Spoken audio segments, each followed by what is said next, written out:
The year was 1951.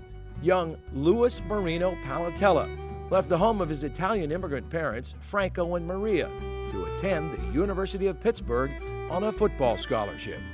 He couldn't have imagined what an impact that decision would have on the ultimate direction of his life. But his start in football was really pretty simple.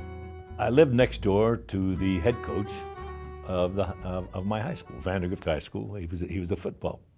He said, "Why the hell don't you come out for football?" I never thought of it. Played sports all my life. So I went out. I made the varsity my sophomore year and had some offers. You know, you get these cards from all these colleges in those days. And I went down to the University of Pittsburgh, and they offered me a scholarship. After 4 years at Pitt, Palatella was drafted by an NFL team on the other side of the country. The San Francisco 49ers of 1955 had a mascot named Clementine the Mule. Pre-game and halftime ceremonies a little different than you see today. Palatella was taken in the 12th round, the league's 141st pick overall. That was a guarantee of nothing. And I'll never forget this. You know, there was 12 guards trying to make the team, and they only kept 3. All I kept thinking about, I can't go home. I can't go home. My friends say, "Well, hey, Lou, what happened?" Or Lefty. They used to call me Lefty. And so I made the team. Red Strader was the coach, 1955. The 49ers were pretty high on their newest offensive lineman, who they immediately put in the lineup at right guard. And Palatella had to like the runners behind him. Watch number 68 create an opening for Hall of Famer Hugh McElhaney on this play. Palatella there to create yardage for another Hall of Famer, John Henry Johnson. And Palatella leads the way to a touchdown for another back who would end up in Canton, Joe Perry.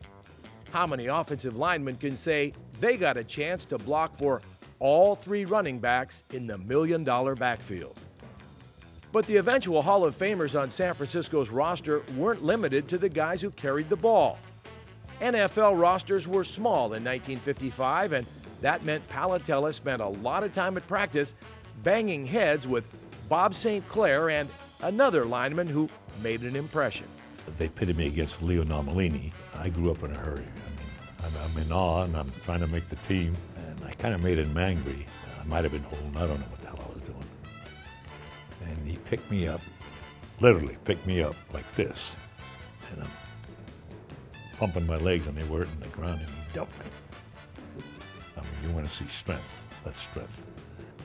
Palatella survived that rookie indoctrination and became a solid contributor to the 49ers at both guard positions. With the aid of a key block by Lou Palatella, Hugh McElhaney takes the double handoff, circles right end. He goes for 16 yards and a 49er touchdown. By 1957, the $1 million backfield had been broken up, but the 49ers were poised for the most successful season in their brief NFL history. Number 68 was right in the middle of the action, springing McElhaney with a trap block and leading the way for a Gene Babb trip to the end zone. With the addition of a play that had been dubbed the alley-oop, the 49ers won 5 of their first 6 games, won their last 3 in a row, and finished 8-4. That team made San Francisco's first postseason appearance, a heartbreaking 31-27 loss to Detroit that still stings to this day. It's very vivid in my mind. We went in at halftime at 24-7. We were leading. The first play of the second half, McElhaney runs about 80 yards.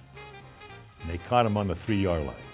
And we couldn't put it in, and we had to kick a field goal. So now it's 27-7.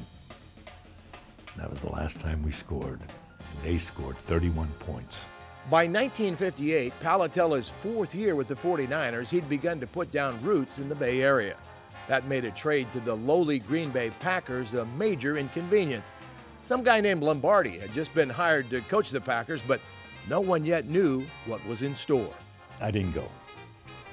And they got Fuzzy Thurston from Baltimore. And probably that's my biggest regret, not going.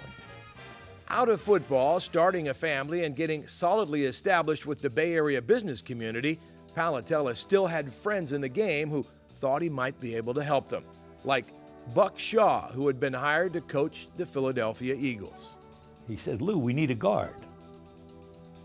"Ah, Buck, I'm out of a year."